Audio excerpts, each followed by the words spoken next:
Welcome to Samba Samba. Enjoy the video. You start by confirming the shapefile's core files. SHP, SHX, DBF, and PRJ are together. This ensures attributes and geometry import correctly. Once done, open Google Earth Pro and create or select the target folder in My Places so imported layers are organized. Make sure to check coordinate system. If features appear misplaced, reproject to WGS84 beforehand. Now, you're ready to bring the data into Earth Pro. Keep the folder and app open for the next step. You click File, then Import, and select the SHP file. Google Earth Pro launches the import wizard. Next, choose whether to create KML points, lines, or polygons based on your shapefile geometry. This controls how features render.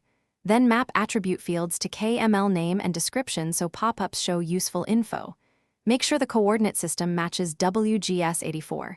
If not, reproject or let the wizard handle it. Finally, set styles like color and scale so features are visible on the globe.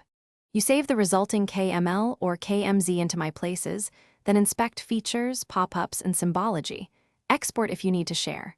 If polygons or points are missing, double-check the DBF attribute table for null ID and confirm the PRJ projection matches WGS84. Mismatch CRS is the common culprit. If performance lags, reduce geometry complexity or test with a smaller shapefile to isolate errors.